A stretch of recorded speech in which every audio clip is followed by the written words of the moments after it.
Halo guys, jumpa lagi dengan channel Masno22. Sebelum kita lanjut ke ceritanya, jangan lupa yang belum subscribe di subscribe, like, dan komen videonya ya. Terima kasih. Dia sangat ingin mati, tapi sayang sekali Chen Ping tidak membiarkannya mati.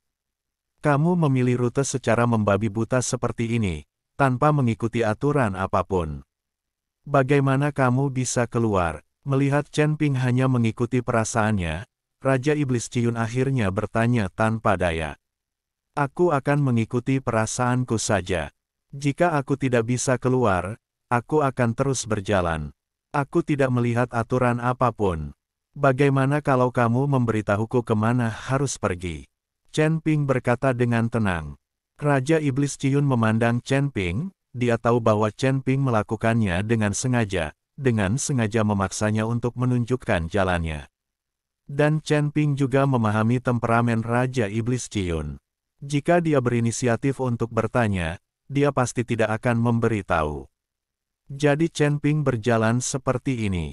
Ketika Raja Iblis Ciyun merasa bosan, dia berkata, saya tidak tahu bagaimana cara keluar dari sini, tetapi ada begitu banyak persimpangan jalan. Jika Anda mengikuti perasaan Anda pasti akan melakukannya, tersesat.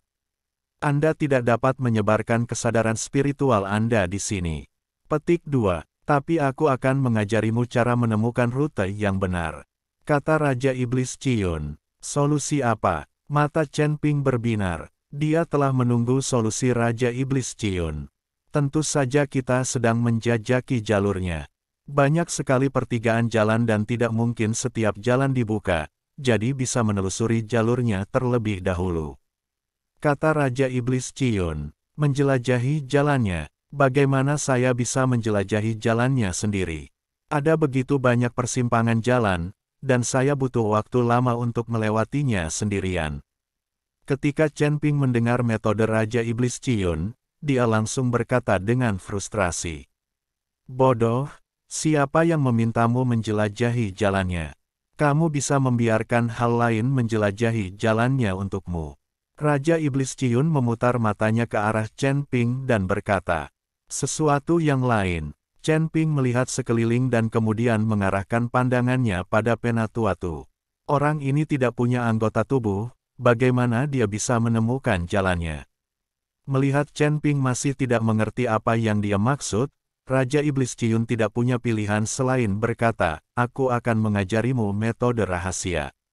Pertama-tama kamu kumpulkan filamen api di dalam gua, dan kemudian akan ada sesuatu untuk dijelajahi jalan.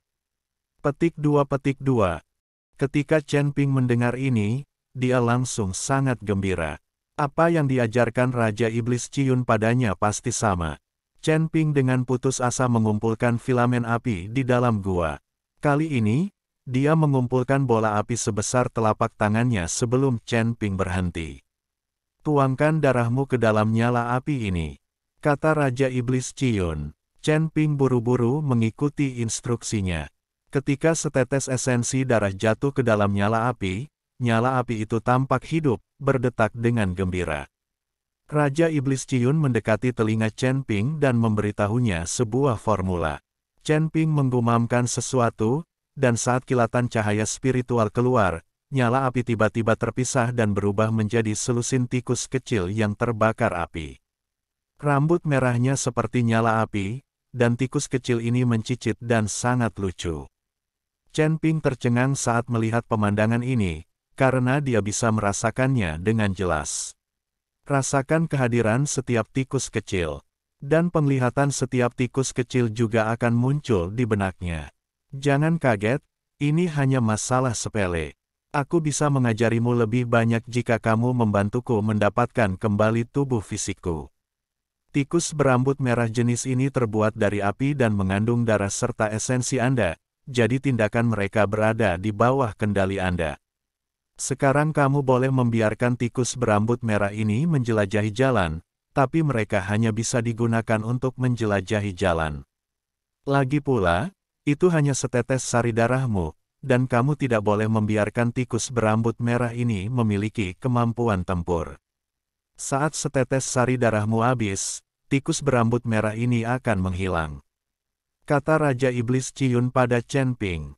Chen Ping mengangguk, melihat tikus berambut merah yang sangat lucu itu. Karena tikus berambut merah ini bertransformasi dari api yang terkondensasi oleh filamen api di dalam gua, tikus berambut merah ini sama sekali tidak merasa tidak nyaman dengan lingkungan di dalam gua. Inilah sebabnya mengapa Ciyun. Jangan lupa di-subscribe channel Masno22. Alasan mengapa Raja Iblis ingin Chen Ping mengumpulkan filamen api. Segera, Chen Ping mengarahkan tikus berambut merah itu untuk mulai menuju ke persimpangan jalan yang berbeda, sementara Chen Ping menunggu di tempatnya. Chen Ping dapat secara akurat mendeteksi pergerakan setiap tikus berambut merah, dan bahkan tempat yang dilihat tikus berambut merah pun dapat muncul di otak Chen Ping. Untungnya, lautan kesadaran Chen Ping cukup luas. Jika tidak, informasi yang dibawa oleh selusin tikus berambut merah akan meledakkan otak Chen Ping. Lebih dari selusin spesies tikus berambut merah sangat cepat, terus-menerus bolak-balik di dalam gua. Ada binatang buas di sana. Setelah tikus berambut merah pergi, Raja Iblis Ciyun berkata pada Chen Ping. Chen Ping menatap Raja Iblis Ciyun dengan tatapan kosong. Dia selalu merasa bahwa orang ini harus mengetahui sesuatu, tapi dia tidak mengatakannya. Chen Ping tidak mengatakan apa-apa, tetapi mengukir formasi pertahanan sederhana di sekelilingnya. Bagaimanapun, gua ini sangat sepi, tidak ada monster dimanapun. Menggambar formasi pertahanan hanya untuk kenyamanan psikologis. Setelah melakukan semua ini, Chen Ping bosan menunggu hasil dari tikus berambut merah itu. Dia mengambil cambuk ajaib dan mencambuk Penatua-Tu dari waktu ke waktu, membuat Penatua-Tu berteriak. Belum lagi betapa Penatua-Tu menyesalinya saat ini. Mengapa dia menyesal memprovokasi Chen Ping? Orang ini iblis, dia bisa menyiksa dirinya sendiri seperti ini. Raja Iblis Ciyun tidak bisa menahan tawa ketika dia melihat Chen Ping mencambuk Penatua-Tu untuk kesenangan. Sepertinya orang ini juga picik, yang membuatnya semakin marah pada Raja Iblis Ciyun. Tepat ketika Chen Ping sedang memukuli Penatua-Tu, dia tiba-tiba berhenti dan kemudian mengerutkan kening. Apakah kamu menabrak sesuatu? Raja Iblis Ciyun memandang Chen Ping dan bertanya dengan tenang.